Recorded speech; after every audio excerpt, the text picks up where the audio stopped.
Hey y'all, this is Itinerant slash Todd. Just thought I would get on here and do a quick, start painting some of these Brits. I thought, well, I might as well just get on here and do it live. So you can get on here and chat with me, keep me company, or work on your own stuff or whatever. Paint a little Tommy green on the Tommies. I got a few of these guys done yesterday. I did all the helmets yesterday on the paint chat. And, oh, bam, there's already somebody there. What's up? Oh, okay, you're still getting on here. What, can you hear me? Am I on here? Yeah, I'm on. Okay. Groovy. Anyway, so did the helmets and the Tommy Green there. Let's see here. I see you, Frank. Yes, it's What's me. up? Yes, it's me. Oh, I'm here. Without my teeth. And, Okay. yeah, it seems like every time I try to sign on anymore, the one at Rocky's War Room, I keep getting this message. I'm being blocked, so I can't take part in a conversation. Oh, okay. I'm like, what the hell?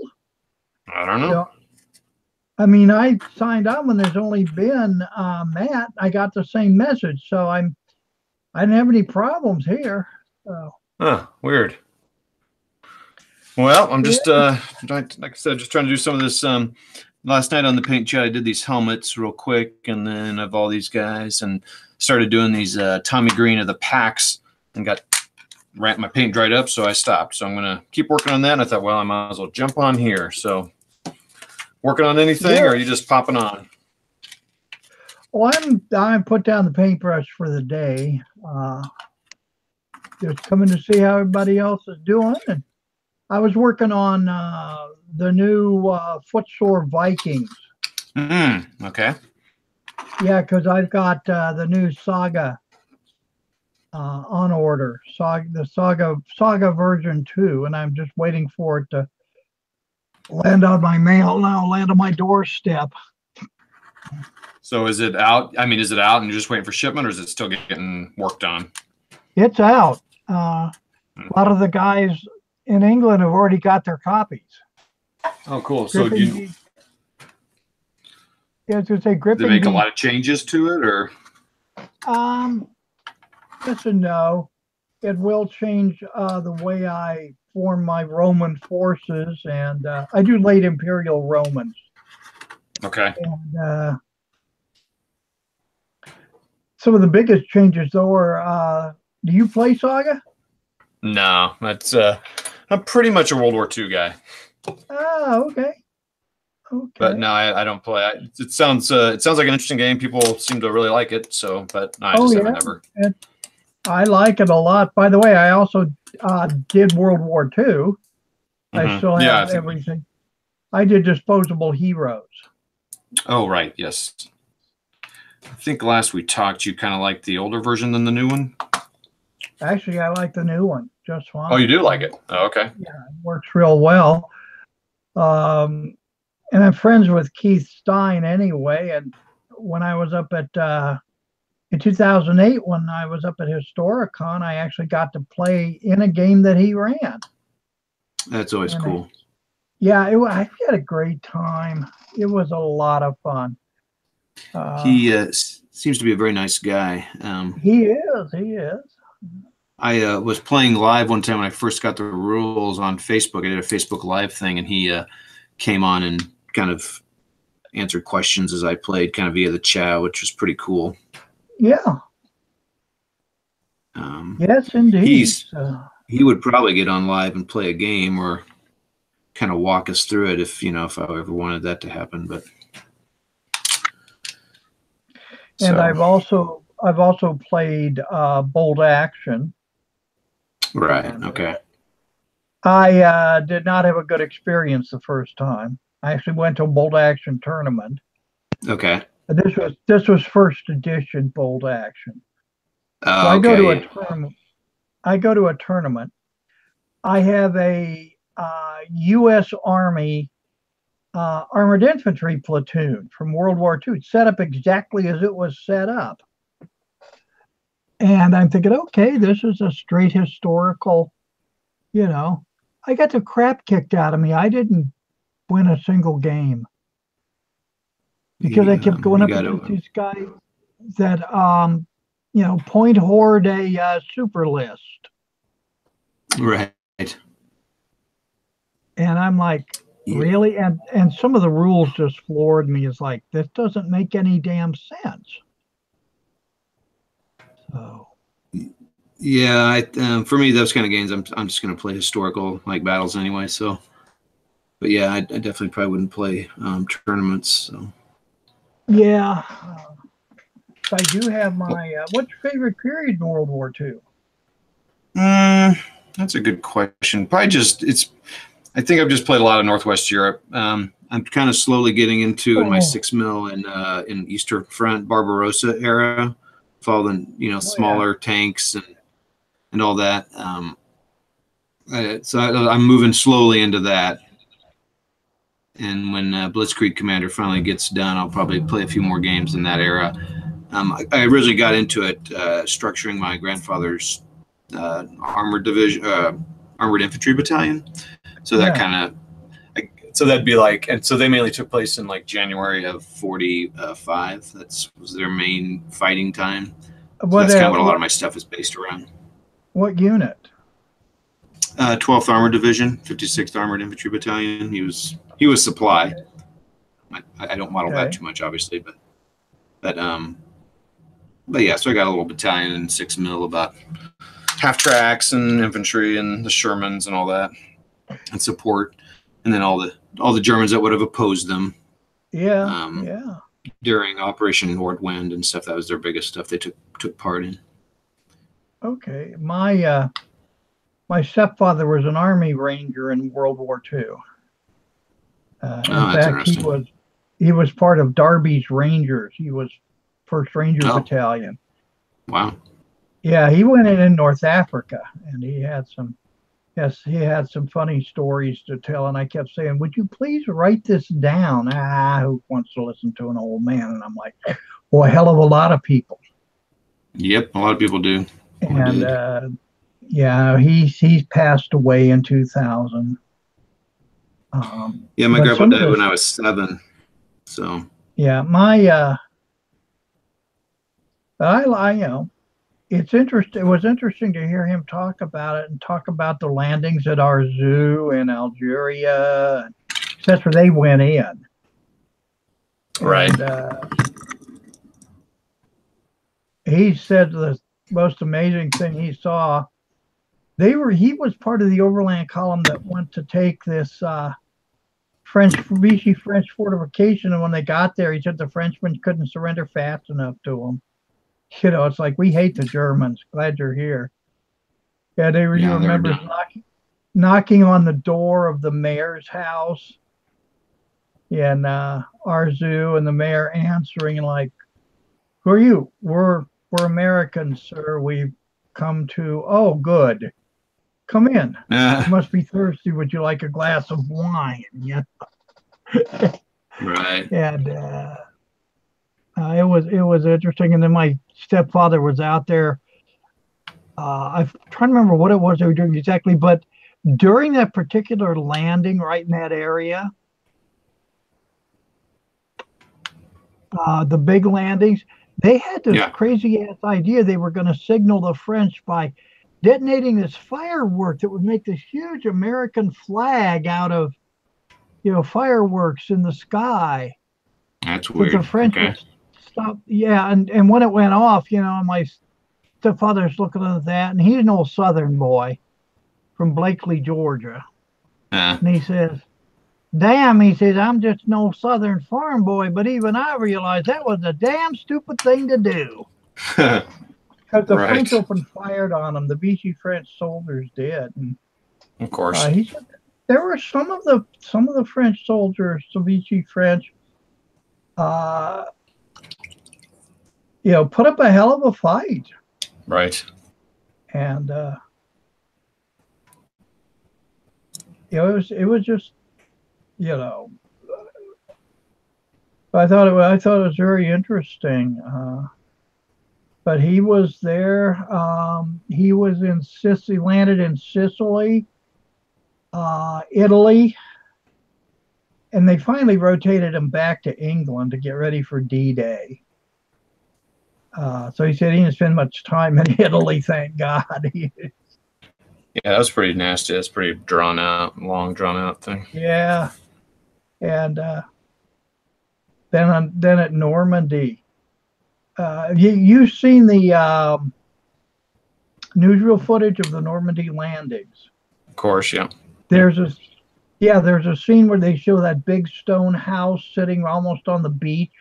Yep. That was my stepfather's platoon's objective. Oh, wow. I said, how hard was it to take? He said, the hardest part was kicking the door in. There was nobody there. He said, but the real hard part was the idiot second lieutenant they had that didn't want to move. We have to hold this objective, right? Yeah.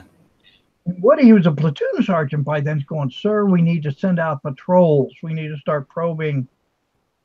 No, he was going to hold this objective. And my, stepfather's like, I can't shoot him. He ain't worth going to prison for, He said he thought this guy just freaked, just got absolutely spooked, panic stricken.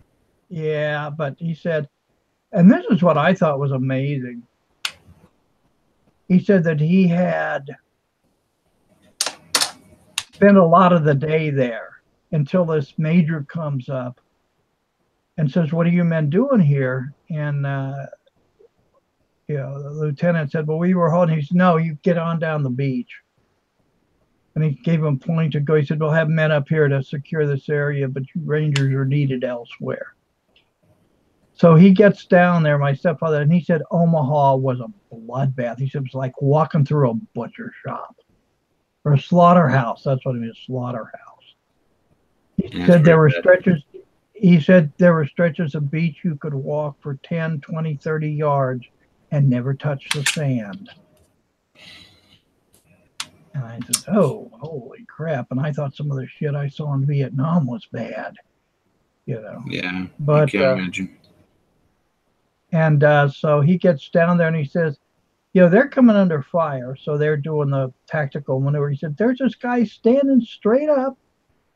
He looks and realizes he's a brigadier general. It was Brigadier General Norman Coda. Yeah. My stepfather was there when Coda gave that immortal command, we got to get the hell up off this beach. Rangers lead the way. And I'm like, holy crap, Woody. He says, well, we did. He said, I was just a man doing my job. That's all he ever looked at it as. Nothing special. And they got put into the line during Hurtgen Forest as a line unit. And, my stepfather's going, that was the biggest waste. We were trained as light infantry. We were trained for rapid movement. And that's where he got out of the war because the Germans shelled their positions and he was in platoon headquarters. 120 millimeter mortar round dropped on him. That'll do it. He said he said he woke up about 3, maybe 4 weeks later. He was in England in a hospital.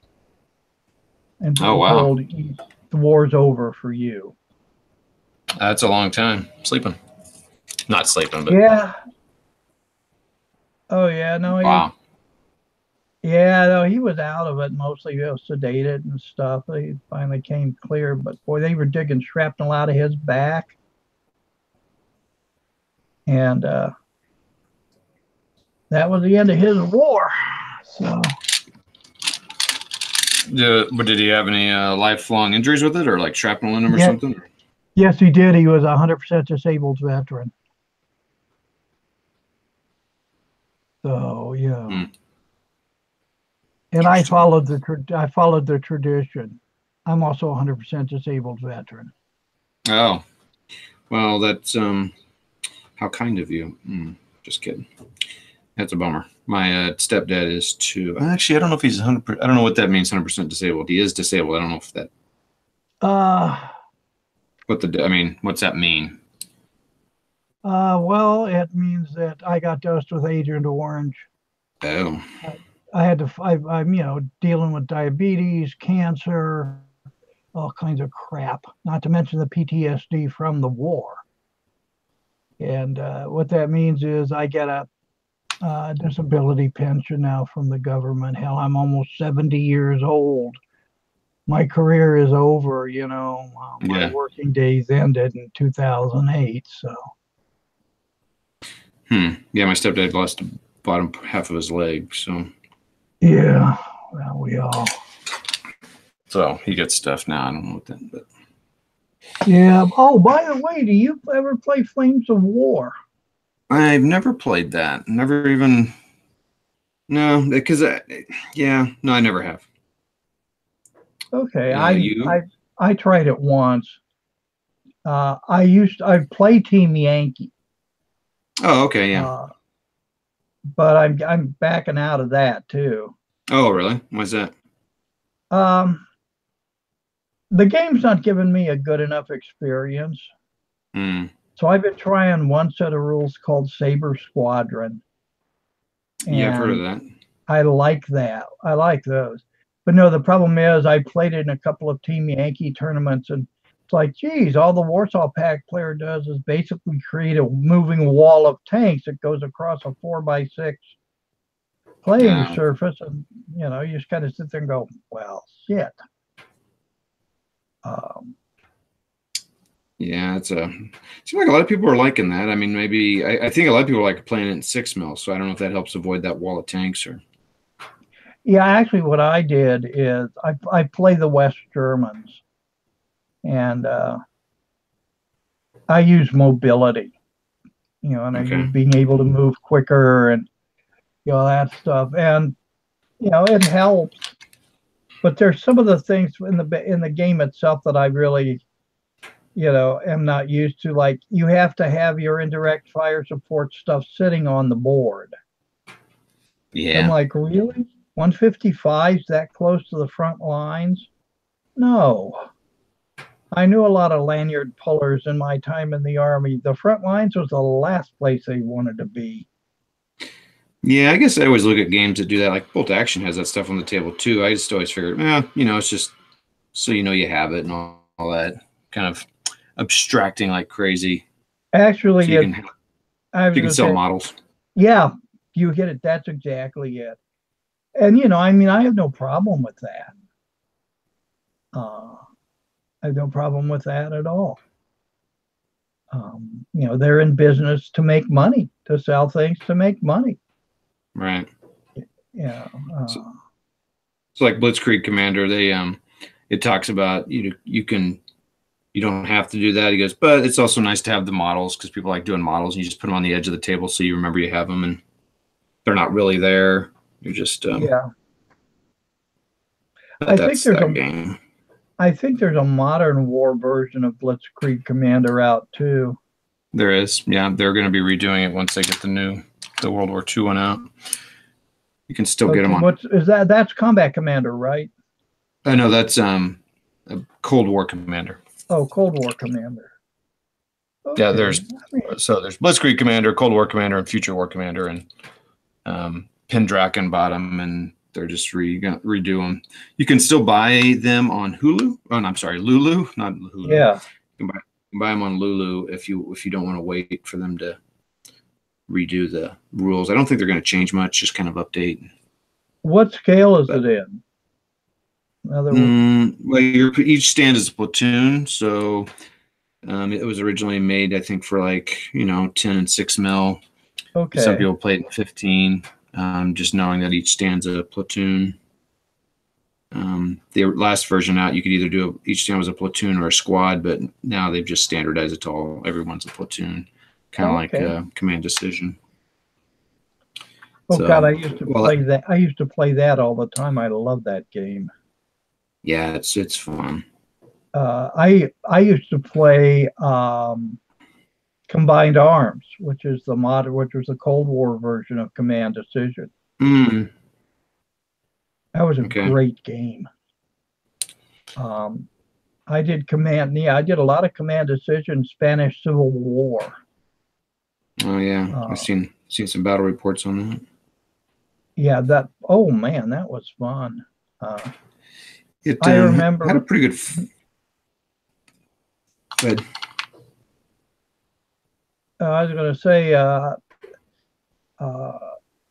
it did. It had a, I'm not sure why it's kind of faded away.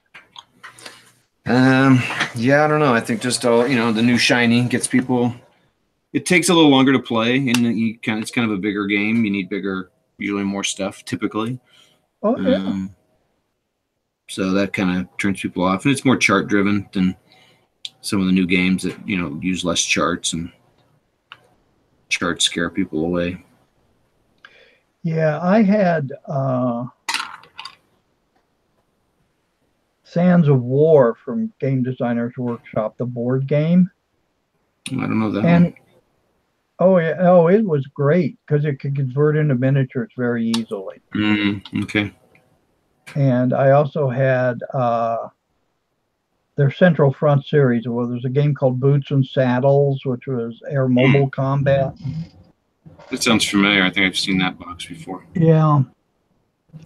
And but now uh, I got a bunch of stuff from Plastic Soldier Company now. I got 15 millimeter Leopard ones, and I've got 15 millimeter T55s. And Plastic Soldier Company puts out a great product. Yeah, no, it's good stuff. Yeah, because I Um, looked at. Hmm? the Squadron one you were talking about, you playing that in 15 mil? You're just gonna do it all in 15? Probably. Yeah. Probably. Is each But stand a squad in a squadron, or what's that? How's that work? it's a fire group. It's like a weapons team. So Okay. you have rifle group, and it's a fire team basically. Oh, so similar to So Flames of War then, or Team yeah, Yankee. yeah. By the way, what part of the world are you in? St. Louis area. I'm like 10 miles, or not even that far, 5 miles from Matt. Okay, because I'm from Kansas City originally. Okay. Yeah. Originally, Missouri, I'm from not Wichita, Kansas. So ah. very familiar with the whole area there. Relatives in Yeah. Olathe and all that business. Oh yeah, my brother lives in Stillwell, and yeah, that's really cool. Now I'm down here in Florida. I have been since about 1972. Oh, wow. So Yeah, I was in Orlando and got to this last week and got to see from a distance the heavy excellent or the heavy heavy SpaceX heavy Falcon, launch. That yeah, was fun. heavy Falcon launch, yeah, yeah. No, I'm in Gainesville, and Okay. I lived in Tampa for a long time, but I got married, moved up here, and here I am. Yeah. So you get a little bit of cold there then. Every now and again, but right now it's like 64 degrees outside. It's good temperature. So yeah, I mean, I'm always saying, hey, this is great. I go out to, I take out the trash and stuff like that, and gym shorts and flip flops and a t-shirt on the 10th of February. Yeah, I can. Yeah. Yeah, it's not bad. So Let's see here. Looks like we might have a viewer, maybe. I don't know. Da, da, da, da. Let's turn that on. Sorry, everybody pausing. Live chat and ID Jester. Hey, hello ID. Nice to see you on the chat. Where are your children? Hold on, everybody, just a second. Got to pause here real quick.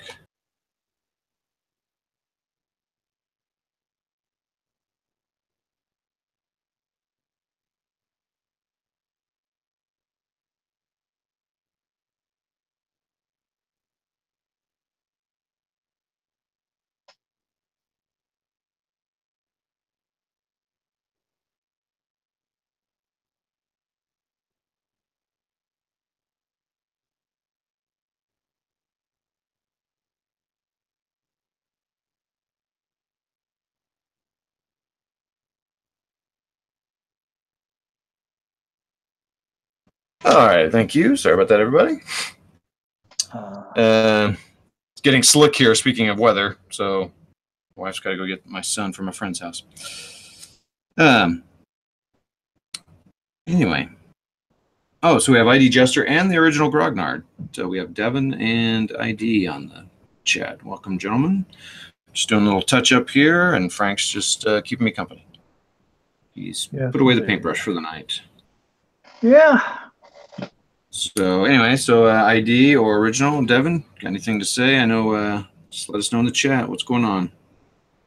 Devin, I'm sure you're just hanging out, chilling out. ID, I think you just got done with did you just play a game live, ID? I don't know. Anyway, so I don't know if you're familiar with ID Jester or Frank, but or either one of these guys, but ID does lots of computer stuff, gaming, but lots of some sports gaming. And also he's done ASL and some of that kind of stuff. He does lots of videos. He's nearing 1 million views on his channel. So he's having a little celebration here next week. Wow. So yeah, I know, it's pretty cool. I first caught him when he was doing ASL videos because I've dabbled in that a little bit. And so that's pretty cool. And then Devin, the original Grognard, does a lot of live, well, not a lot. He does, I guess not so much live plays as, are they live plays, Devin? Or anyway, of games like ASL, and so board games, and Advanced Tobruk system, and then just tons of other games. And he'll just play them and record them, and then talk them through while he's doing them. So okay, these are my experience. Well, my experience with Advanced Squad Leader. It's a heck of a game, but it's like Anne Rice novels. They both put me to sleep reading them after about 15 minutes. There's definitely a lot there to do, for sure. Yeah, I mean, I recognize the fact that I think Squad Leader, Advanced Squad Leader. You mean just Squad Leader, the original? Yeah, there was Squad Leader, then there was Advanced Squad Leader. That series of games have one of the most powerful impacts on the hobby in a long time. Right. And I mean, I used to play. Do you remember a game called Up Front? Oh yeah. I used to play that all the time with a friend of mine. And in fact, he played at Origins in their tournament one year, and he got one of the French soldiers named after him. Oh, that's cool. But they brought out the French. I thought, yeah, that's cool. That's great stuff. Yeah, I never have played it Up Front. I have to try that sometime. It's a really interesting game. And of course, right now I've got Combat Patrol, which is another card-driven game. Yep. That's interesting. In fact, I've got several card-driven games. I've got Sharp Practice 2, yeah, which is really good, and I've also got Duke's Britannium. Correct. Yes, another two fat lardies. Yeah, TFL does some great stuff. Do you where do you normally play? Just at your house, or do you play at stores, or? Right now, I'm not. I've been kind of limited, but yeah, I have a 4x6 custom-built War Games table. Okay, that's cool. I had it built for me. Oh, that's cool. And either that, or I'll go play at one of the local hobby shops. Sure. But I like my custom table out in my garage.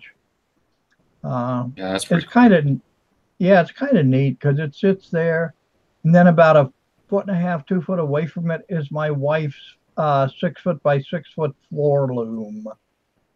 Oh yeah, you've she does that a before. lot. Yeah, she loves weaving and sewing, things like that.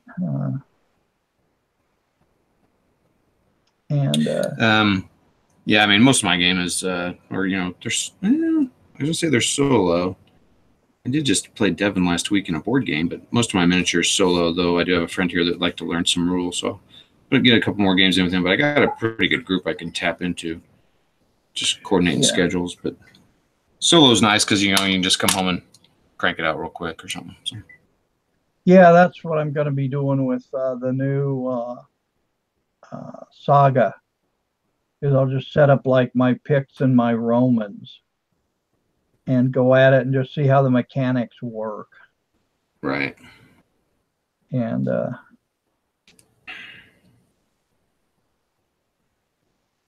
but anyway, it's definitely how we learn them is solo, I think. But I don't know if you're familiar with this, Frank, but there's a program called Vassal, Vassal. No. And it allows you to play board games via the computer. It originally started for ASL, called VASL, Virtual Advanced Squad Leader, and all the boards are on there, and all the markers and all the pieces. You still need the scenarios, and technically you really should own the game before you play it. But you could always try out the game if you wanted. But as you can imagine, how many stuff there is for ASL. But now there's availability. Definitely almost every war game out there has a Vassal module. So the game Advanced Tobruk system, which is basically there was a board game called Tobruk, but anyway, it's kind of like ASL. It's a squad level game, very detailed. Yeah, I know. I not as detailed as Advanced Squad Leader, but so Devin and I, the original Grognard, got on this program last week and played it live. So it makes it really nice because finding competitors for those kind of games are just like finding competitors for miniature games. It's pretty tough. There's not that many local people here that do it. But this allows you to find competitors all over the world, and you just basically play the board game. It doesn't do any of the thinking for you. It doesn't do any of the math for you. You still do all that. So all it's doing is giving you the board and pieces to play with, which is pretty cool. All right. Do you remember, I'm pretty sure it was part of the Tobruk series, a game called MBT? Mm-hmm. Yeah, I don't know if it was a part of that or not, but I've heard of MBT, yeah. I played it. I had a friend of mine actually did it in Micro Armor, used it as Micro Armor rules. Oh, yeah. Works pretty well. That's cool. Yeah, there was a little, I think they just came out with a new version of that. I don't know, maybe I'm thinking. But, gosh, why do I think that? But yeah, there's some guys I've seen playing that MBT, yeah. Yeah, I've got Lock and Load's Band of Heroes. Oh, okay. Yeah, that's got a module too, so you can get online and play that against people. So that's cool. Yeah, I just kind of reinvested in that. Actually, I've got the Normandy and Pacific version. Yeah, no, I've got the Band of Heroes, and then I've got their Bastogne, the Battle of Noville. Yep, I've got those. Do you have the new version, or do you have the? Mine's a couple of years old, so. Okay. The new one's not that different. I think they just cleaned up a few things, but I think it's essentially the same game. Yeah, and no, I thought it was a heck of a game, because I also got a really good book called Alamo in the Ardennes, which is about the Battle of Noville, and I'm like, damn, got to make a movie out of this. It's interesting. It'd be fun to read that and then play that game. Yeah, that's a cool map too. It's really big. So for those who are watching, Lock and Load, again, just another squad level, but much easier. So it's Advanced Squad Leader is the most difficult, then Tobruk, and then Lock and Load. But it can't. There's a historical module called Noville, Bastogne's Outpost, and it's just how big a map is it? Is it 3x2 or something like that, or something like that? Yeah. Winterized, and it's got like, I don't know, 5-6 scenarios on it, and then a lot one you play in the whole thing, but it's just kind of Bastogne. Yeah, no, we did it. I've used it as a basis for like miniature scenarios. That's cool. That and the Battle of Calais, Celles, during the farthest point that the Panzers reached. And I'm not familiar with that. Oh yeah, that was Second Panzer Division and Panzer Lehr was trying to relieve them, so so they could break out and cross the Meuse River. Mm-hmm. And that's one of these things where if the Germans had turned down a road, they would have run into an unguarded Allied gasoline supply dump with millions of gallons of gas. But they And didn't. now I did a what if, because I'll do occasionally the what if, and that was part of it was, Mm-hmm. hey, the Germans actually took this, and they're driving on their way to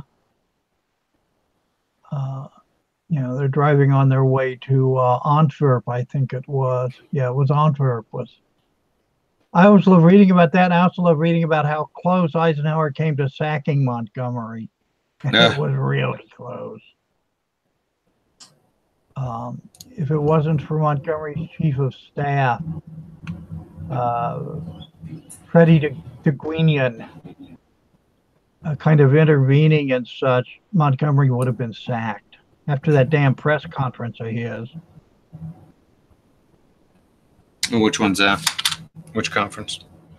That was the one where he's really basically calling the Americans incompetents and just blasting away at them, for doing this, that, and the other, and not fighting.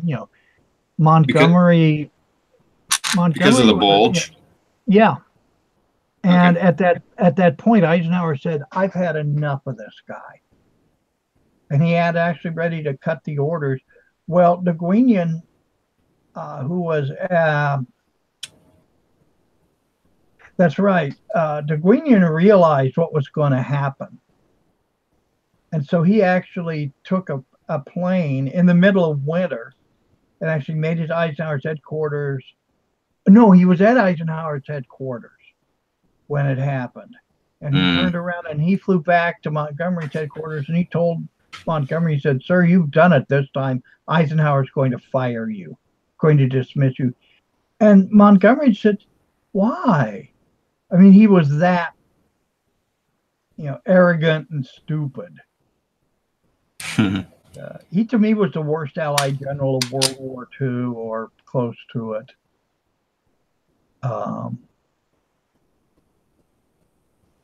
And Not very well looked upon, that's for sure. yeah, I found out something very interesting too. How familiar are you with North Africa? Not really much. Been mainly the Europe stuff, I know. Okay, well, of course, Montgomery's predecessor was Field Marshal. You pronounce the name Auchinleck, Auchinch. Okay. Inchlec. It's actually pronounced Affleck. Okay. That's how it's pronounced. But okay.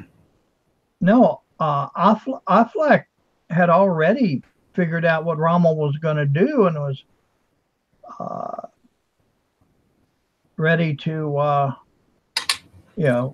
counter, and then he got canned. Churchill canned him, and there was probably also the one of the worst Allied generals of the war was Winston Churchill. And one of the worst generals. Yeah, no, because Churchill kept interfering. No, I get you. And there's a series of books out.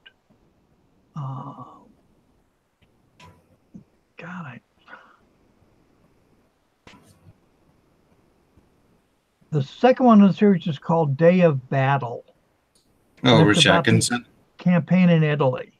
Rick Atkinson, I'm sorry. Yeah, Rick Atkinson. And An Army at Dawn is the first one. Yep, that's the Africa one. Yeah. Those are great books. Yeah, they are. I listened to one of them, the Italy one, on audio book. Pretty fascinating. Yeah, I've listened to Guns of Twilight, the last one, on audio book. And the thing that fascinated me, though, at Day of Battle was how Churchill was virtually trying to sabotage and stop the Allied landings in southern France. Because he Right. wanted to go into the Balkans. He wanted to, and great. Now you're going to go fight the Russians. Because that's what it would have come down to. He did not want to see Eastern. And I'm like, and you got Mark Clark to go along with you. Well, Clark just trashed his career. Yeah, that Yeah. was. He didn't do so great. Just real quick, Devin, the original Grognard, said that MBT was re-released last year. Oh, okay, thank you, Devin. So if you want a new version of that game, it sounds like it's available. I don't know how many changes they made to it, but Okay, I know that MBT, and they also had a version for the Arab-Israeli wars, I think. Well, I mean, there is the game Arab-Israeli Wars, but I don't know if that's what you're thinking of. Yeah, I had that one too. Well, and Lock and Load has the 1980s, what's it called? Like Cold War Gone Hot for Lock and Load Tactical as well. Yeah. Just like the World War II one, if that's of interest. Which I've been watching some videos by Ty Snoffer.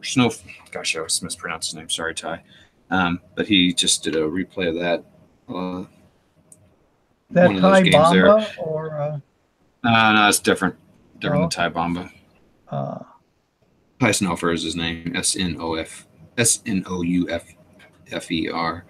Oh, okay. He's super nice guy, but he's been playing a little bit of that Lock and Load. He's fairly new to the system and playing some of that modern stuff, and it's actually been giving me a little bit of an itch to get in there and try it.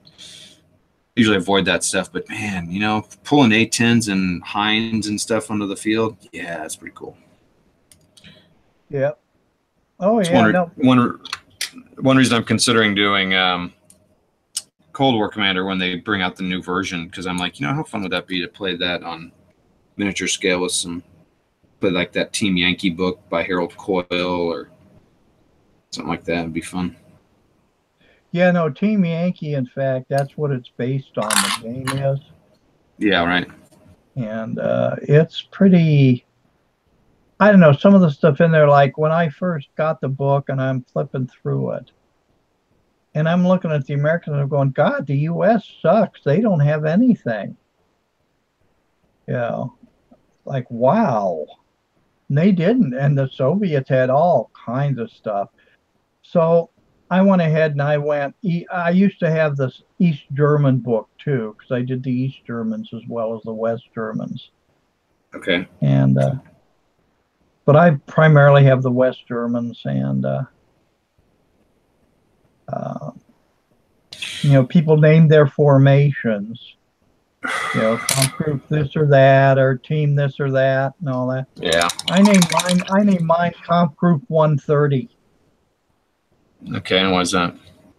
130th Panzer Layer Division. That was their numerical designation. 130th Panzer Division. Panzer Layer, by the way, is my favorite formation on the German side. What kind of tanks do they have? Were they Leopards? What are those called? What kind of tanks do West Germans have? Are they Leopards? Is that the name of that? Yeah, they have Leopard 2s. Pretty cool looking tanks. Yep. Leopard 2 tanks, Leopard 1s. I have a Panzer Grenadier unit it's a company, and Martyrs, which are really nice.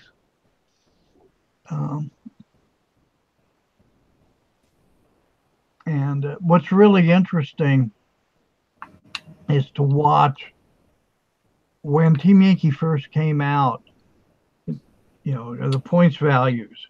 Oh, well, it's 100 point. It's 100 points per side, right? So, and it's like that's where we got the moving tank walls, because 10 T-72s only cost you like 30 points or something like that. Can't remember offhand. And Then they cut it down to 85 last year for their tournaments. Okay. And this year, their tournament's 64 points. 64. Okay. Yeah. So apparently they took the complaints, as it were, of there's just too much crap on the board. Looks like a parking lot war to heart. Right. Yeah, Flames of War's always kind of been like that, though. It's kind of like the hallmark of that game, seeing the tanks all side by side. Seems like it. Go ahead. No, you go ahead, man. Well, it just seems like Flames of War's really lost its impact in the area. I mean, just in the you just don't see videos. The WWT podcast is canceled. They've stopped doing it. Man, those guys cranked out serious content, but they're done. I don't know if people just burn out on it or what. Because I know that Team Yankee there's supposed to be a second edition out already. So really? Okay.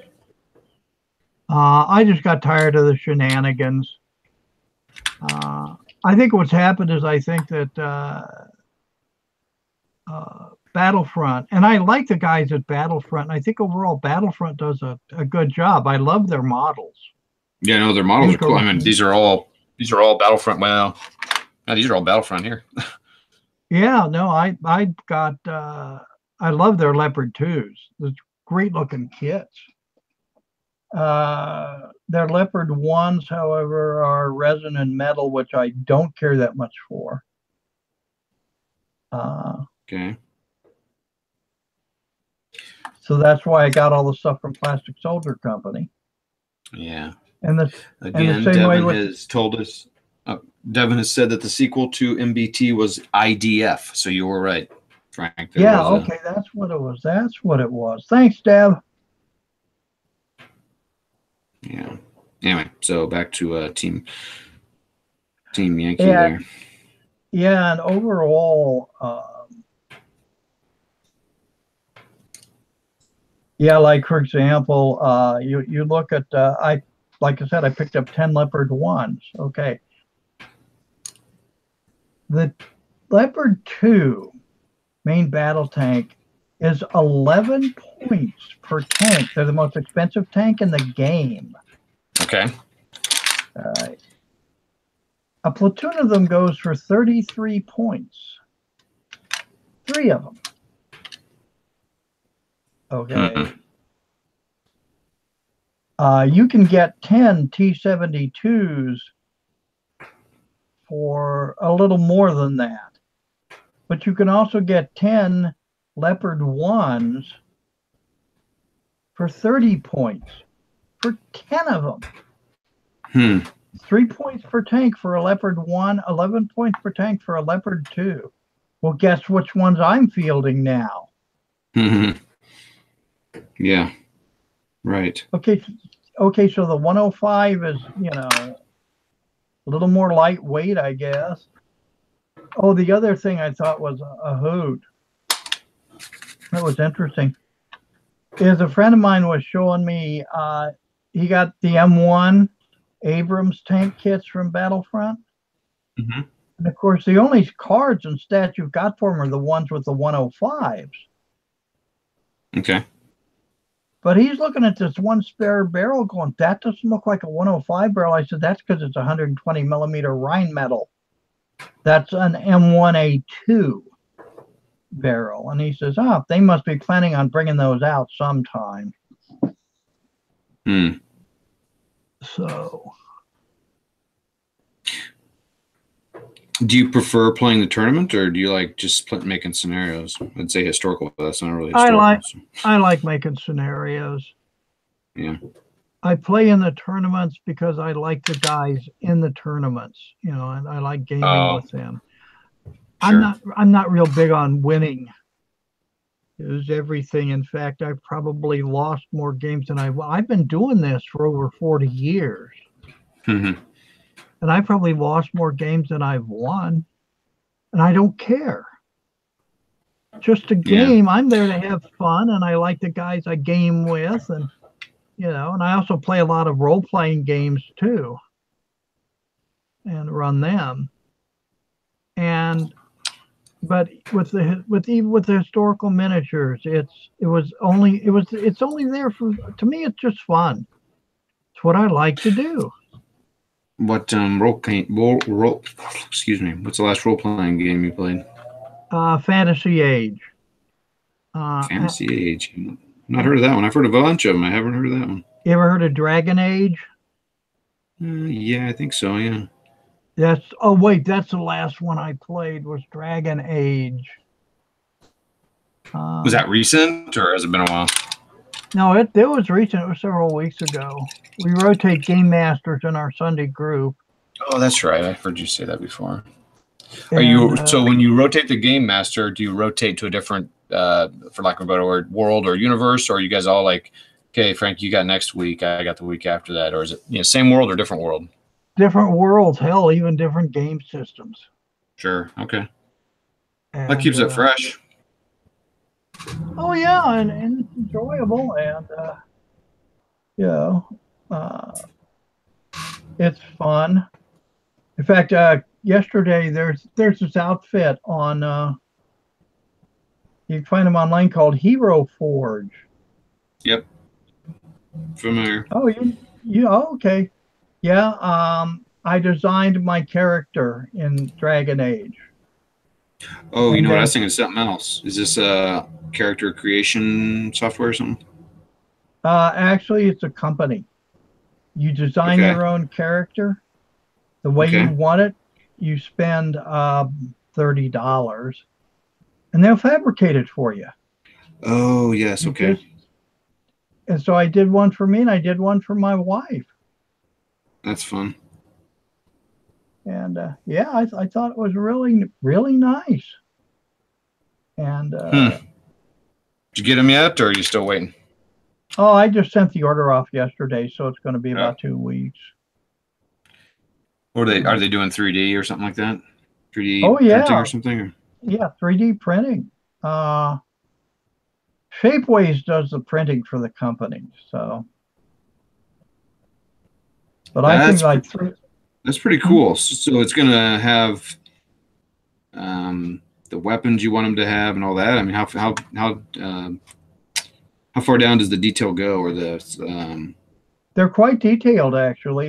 He's in his leather armor. He's carrying his family sword and shield, light helmet, and pretty much as he described on the character sheet. And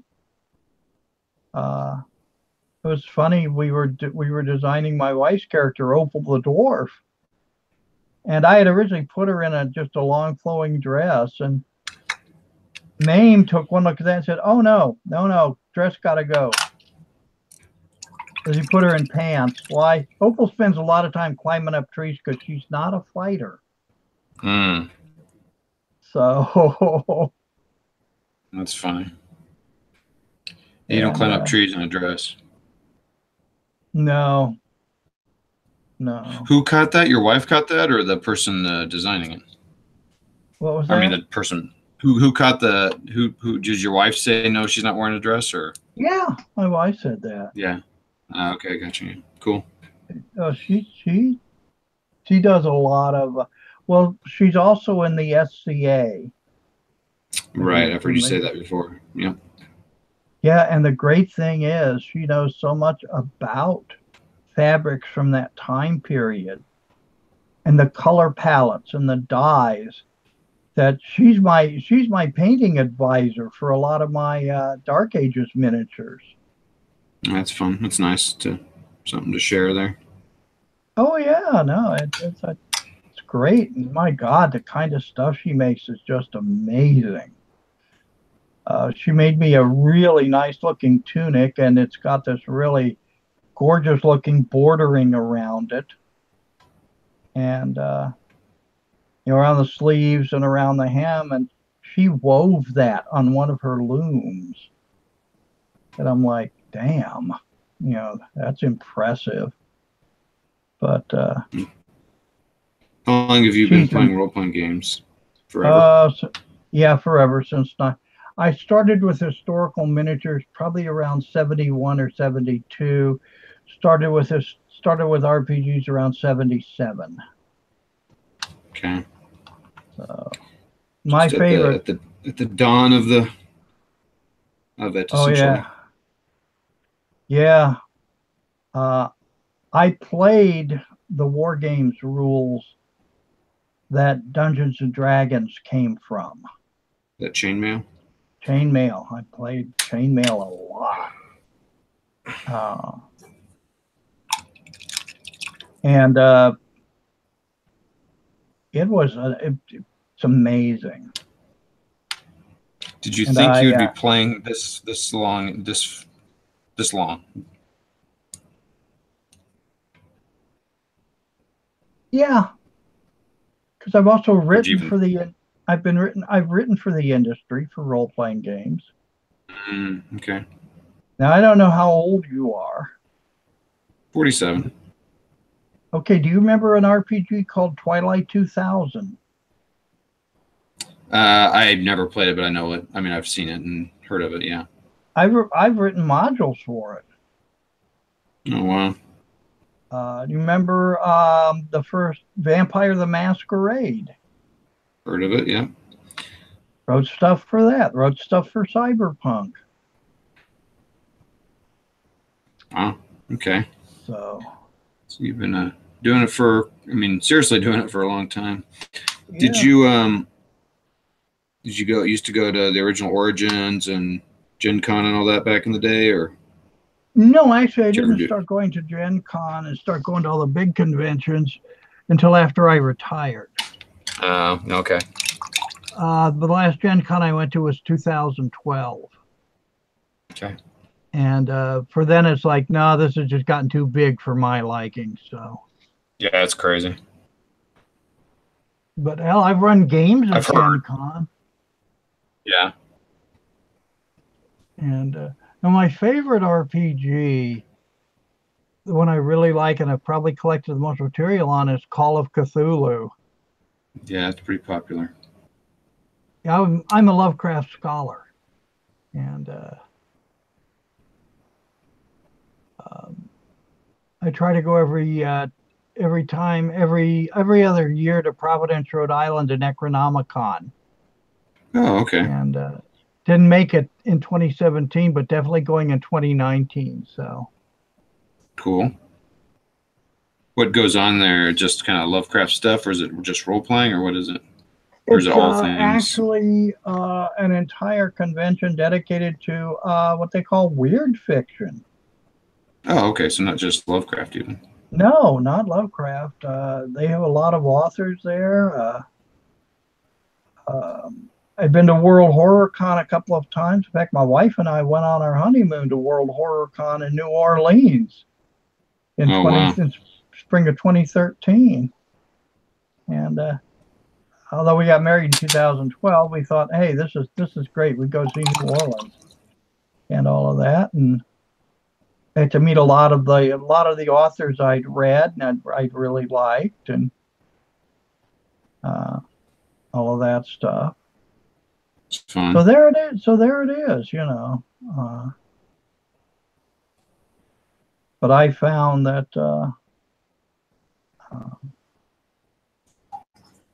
I just enjoyed it, and like I said, I went to Gen Con from 2008 to 2012. Okay. I think. Or well, no, 2008 when I went to Historicon. 2009. 2000. I want to go to Historicon. I'd like to make it to that someday. Oh, that's back in Lancaster. Yeah. Got to come down here to one of our conventions. There's a few that go on down there. Yeah, we've got Recon, which is coming up in a couple of months. And we've also got Hurricane, which is in the fall. And I'm looking forward to Recon this year. And this weekend, even as we speak, is one up in Jacksonville called Rapier Con, which I didn't go to. I've not been feeling all that well of late. So I think I've seen photos of that on Facebook. Devin we have Sheepshead Bay on. Good night, gents. Nice to watch one of your live streams for a bit. Oh, he's leaving. Okay, so he's been watching and left. I think we may only have Devin left. I was going to ask ID Jester or Original, who's ever on, if any of you guys have played role playing and what you've played. My first role playing game was 7 years ago when I was 40 years old. okay. Pathfinder. Oh, all So right. I was very first time ever playing a role playing game, and my very first question was, as we sat down, like, we play this together, right? And they're like, oh boy, this guy's a newbie. I mean, it's cooperative, right? Yeah. So that was good first question. But I really had a good time. I mean, what I found that I liked most was the actual role-playing part as opposed to the combat. In fact, I didn't like the combat so much. I preferred the role-playing part because I'm like, I can get this fighting in miniature games more than... So I enjoyed the role-playing, kind of figuring out the story and all that kind of stuff more than... Oh, yeah, no, the one I ran at Gen Con was Call of Cthulhu. It's called Jump into Darkness. And my lead line was, it's October 31st, England. You are a group of paratroopers returning flying home from training in Manchester. It's a quiet night. What could possibly go wrong? Yeah. So it's Cthulhu, everything. In that case, the plane was actually rammed by a monster called a hunting horror, and they had to bail out of a flaming C-47 over the Apennine Mountains in England. Oh yeah, well I had some veteran, and then they got chased by the damn thing all across the countryside. And I had some veteran players in Call of Cthulhu, some guys that had been around the block, and the first thing they asked me is, what kind of, I said, oh, you're returning from training, at Ring Lake, or whatever it is. I've got the name of it. Oh, and by the way, you've got all your weapons and ammunition with you. Okay. And then they're all like, now what you gonna hit us with? Because you look at a squad of American paratroopers, and it was a full-strength squad, 12 man. In World War II, those guys were armed with their little cavity-filled molars. Right. So, oh yeah, we had the Greenhorn second lieutenant who was leading them. We had the squad leader who was actually a veteran of the Spanish Civil War. Okay. Unfortunately, he was a what do they call that? Premature anti-fascist is how they politely put it. Okay. And this whole host of other characters that wow. What I did was, because of the lethality of the scenario, I had like 14 pre-generated characters. Okay, yeah, that's right. It's Cthulhu, man. You're gonna die. Yeah, so everybody had a couple of characters. Well, I looked at it this way. Those guys sitting around my table, and when I got to know them, most of them, a lot of them had come from California. They paid good money to fly from California to Indianapolis, paid for the hotel room, paid, for a lot of other things. And, when you do all that and you're told, oh, your character dies 15 minutes into the adventure. Yeah. Too bad. No, that ain't going to happen at my table. Yeah. Your battle buddy steps up. So. Yeah, that's cool. I played in one Cthulhu game. It was a one shot at a guy's house, at someone's house, and he did awesome. He put all this like soundscape stuff to it, and the you know, the creatures were sending the signals through the radio. So we had all, he'd say, you walk in this room and you had this like soundtrack of this, you know, like 30s radio playing and news and stuff on it. And that was kind of a clue or a hint that it was kind of coming through the airwaves, and we all went crazy and almost won, but we all died in the end. But it was pretty, he did an amazing job. And I really felt like I was going crazy at the end. I mean, it was just amazing. I was like, wow, this is really immersive. The storytelling and all that stuff. Great. Yeah, Matt did a great job with that. A different Matt.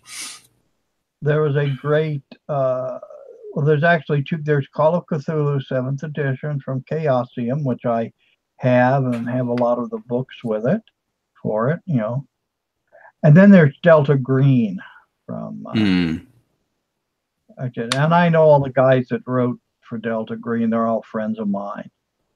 Okay. And what I tend to do is I just got Pulp Cthulhu last week. Okay. Is for me, the important thing is you gauge your players. What do they like to do? Like my wife, who, you know, the light of my life, the delight of my days, and she's a wonderful woman. Right. Took me 60 years to find her, but damn. Good job. She does not like graphic violence. Okay. In fact, we were watching that new Netflix, the movie on Netflix, Bright. Oh, okay, yeah. And she was like, I'm sorry, honey, but, you know, I can't take any more of this. Too much hate, too much violence for me. And I said, oh, okay. You know, that kind of thing. So, yeah, I'm careful with that. Sure. When I did a fantasy world, I have a fantasy world that is actually based on Celtic Britain. Okay. And I do this for a game called Fantasy Age, which I highly recommend. And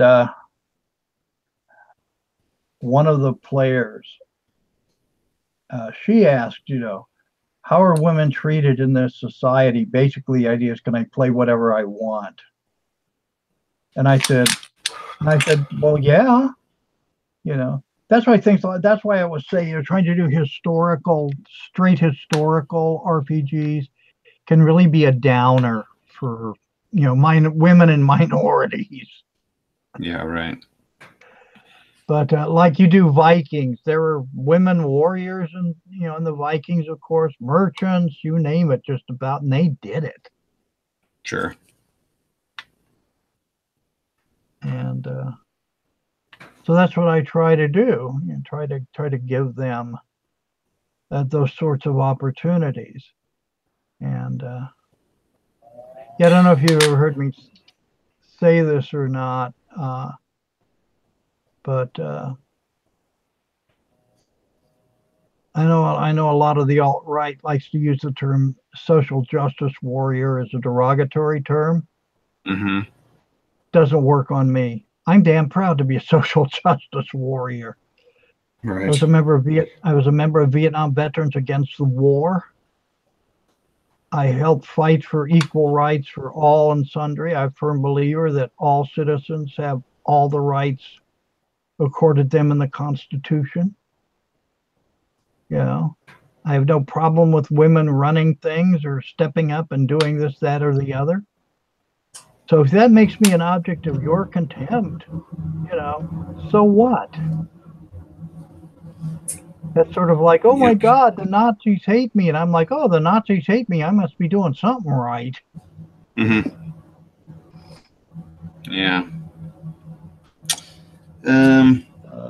Let's see here. Devin, sorry to change a little bit. Devin here says, started doing D&D in 1983, played a ton over the years, even was head GM for a Vampire the Masquerade LARP. Haven't played in a few years. I'm a forever DM. I got tired of always running games. Yeah, so that happens. Oh, yeah, I know that. Yeah, Devin, if you played extensively in Vampire, I designed one of the clans of the Camarilla. So Oh wow, I don't know what that yeah, means, but cool. Devin might.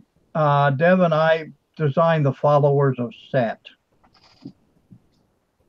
See if he responds to that. Better hurry up and respond, Evan, because I'm about done here. I'm on my last guy. Yeah, I'm about done too. Hell, it's after midnight. I gotta be one of the slowest painters in all mankind here. I'm even slower. But Like you know, I said, I'll be 70 this October, so I'm one of these. I'm not as good as I once was, but once I'm as good as I always was. So. Now, what I always liked about Fantasy Age was I liked their combat system because the guy that designed it, Chris Primus, plays a lot of Saga and Warhammer and stuff like that. So he knows his way around a tabletop. That's cool. Yeah, you can tell it in the combat system because it's really smooth and it really works. Awesome. Okay, I did it. Finished. Frank, I appreciate you. Let's see, what am I trying to say here? Walking with me while I painted these and talking with me while I did this. Let's see how long were we on here. I don't even know when I started. Yeah, who knows? Anyway, I appreciate it, Frank. That's nice. Helps get through this stuff, you know. Yeah, I know. I'm gonna have to bail on you. Okay. Well, there. Thanks for joining, Devin. Thanks for jumping on. ID, yeah, we'll Sheep's Head. If there's anybody else on there that popped on here occasionally, I appreciate it. Hope you guys enjoyed the chat or got something done, or we were your soothing sounds to go to sleep by. Talk to you later, man. All right. See you later, Frank. Thanks a lot. Bye. All right, guys. We'll see you later. I'm gonna head out myself and check out with the family, see who's all here. It's 11 o'clock. And hey, we'll chat with all you later. See ya.